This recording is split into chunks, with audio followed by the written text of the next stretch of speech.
នេះគឺចំការមិត្តភ័ក្តិចាគាត់នាំដើរគាត់មានតបែកអត់ក្របណាចាច្រើនមែនតើឲ្យតាំងពីទៀបប្រាំងអីនេះទៀបប្រាំងបលាគាត់ដើមគ្រប់សពហ្នឹងបងប្អូនតបែកគ្រប់មុខក្រូចឆ្មាក្រូចមុខក្រាមក្រូចដើមចេកគ្រប់មុខដើមបាត្រាគ្រប់មុខហើយឆ្ងាញ់ជូរអែមបងប្អូនអើយរសចោលពេញដើមចាក៏ដើរបង្ហាញឲ្យមើលនេះបាត្រាពេញអត់មានណាញ៉ាំសោះហើយដល់ពេលអញ្ចឹងទៅស្ដាយខ្ញុំតែចំពោះគាត់ធម្មតាហើយជួនកាលគាត់ហៅគេឲ្យទៅបេះញ៉ាំគេមិនទៅគាត់ខឹងទៀតហ្នឹងចាតែផ្លែឈើច្រើនពេកអញ្ចឹងឯងដល់គាត់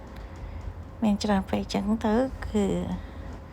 ទុកចោលវិញដើមស្ដាយមែនតើចាមើលឲ្យល្អដល់បងប្អូនអើយញ៉ាំជូរអែមឆ្ងាញ់ណាខ្ញុំទៅខ្ញុំក្បូងកហ្មងចាក្បូនចង់បានហ្មងដល់ញ៉ាំអត់អស់ច្រើនពេកអញ្ចឹងទៅចាហើយឆ្ងាញ់ផ្អែមជូរអែមឆ្ងាញ់មែនតើណាស្រួយខ្ញោក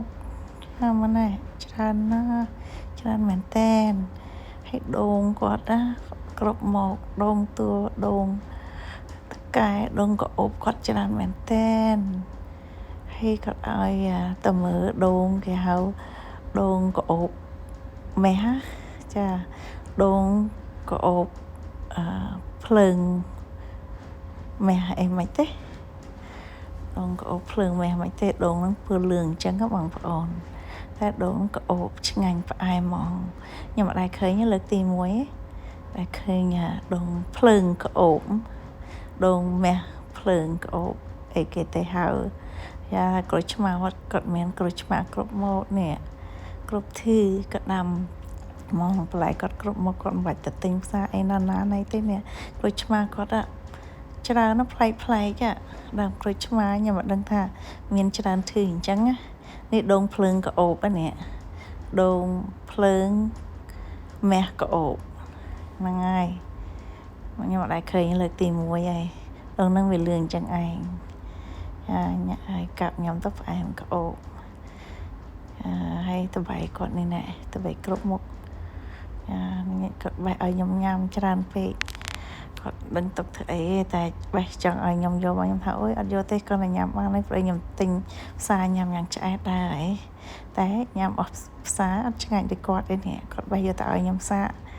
ហើយឆ្ងាញ់មែនរបស់គាត់ដាំធម្មជាតិគាត់ស្រោចទឹកតិចហ្នឹងណានេះចេកកមួនលើកទី1ដែលខ្ញុំបានញ៉ាំចេកកមួននេះគេអត់ញ៉ាំទេពេលទុំវាផ្អែមពេកបន្តិចដល់យកទៅចំហុយទៅស្អិតល្មួតឆ្ងាញ់មែនតើដូចកមួនអញ្ចឹងណាហើយឆ្ងាញ់មែនតើចេកហ្នឹងលើកទី1ខ្ញុំបានញ៉ាំចាហើយអត់ដែលលឺទៀតតែនេះ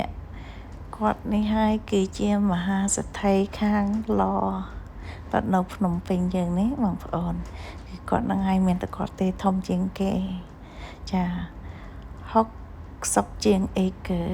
គាត់ដុតឡនេះចាអ្នកណាធ្វើអាគារធំអីសាតែមួយរបស់គាត់ទាំងអស់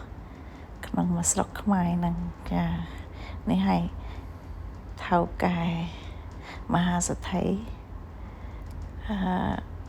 ឡដុតអិតចាគាត់មានពីរនៅខាងចិត្តភ្នំពេញមួយហើយមួយទៀតនេះនៅខាងកណ្ដាលភូមិកណ្ដាលនេះមួយទៀតចាមានតែគាត់ឯងមកស្រុកខ្មែរហ្នឹងណាចាល្អគាត់ជឿនដើរមើលអញ្ចឹងទៅខ្ញុំសុំថតគាត់ប្រកាសនេះថតចាស់ហើយមិត្តភ័ក្ដិខ្ញុំយូរដែរហើយចាខ្ញុំបានទៅមើលឡថ្មីឡទី1គាត់នឹងនៅចិត្តភ្នំពេញចាហើយដល់នេះឆ្ងាយពីភ្នំពេញតិចប្រហែល40នាទីចាគាត់មានដូងចាំត្រីស្រះចាំត្រីគាត់ធំទៅស្ទូចត្រីអីលេងមើលហើយស្ថិតការនៅកន្លែងគាត់ហ្នឹងតិចស្រួលដល់ហើយបងប្អូនហើយស្រស់ស្រាយដល់ហើយទៅខាងហ្នឹងចូលក្នុងកន្លែង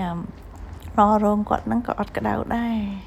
ធំទូលាយអញ្ចឹងទៅខ្យល់ចូលណាបកឲ្យស្រួលតែស្រួលមែនតើនៅខាងហ្នឹង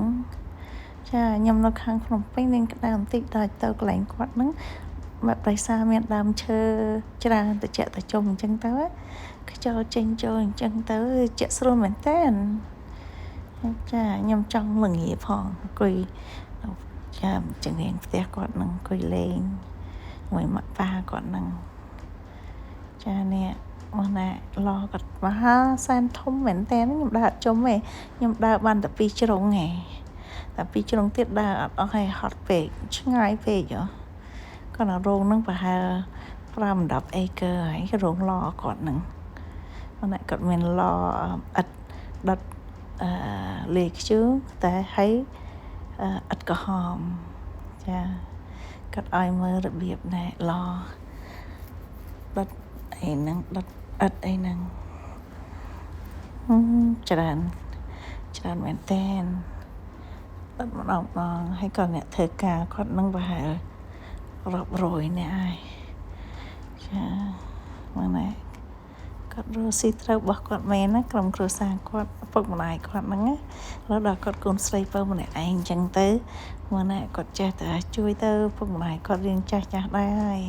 មានគាត់នឹងឯងមកណែជួយរស់ស៊ីម្ដាយគាត់ប្រកាយខំហើយក្មេងឯហ្នឹងទៅមកយុចូល40ហ្នឹងចេះគាត់ខំសូមប្រសើរគាត់ហ្មង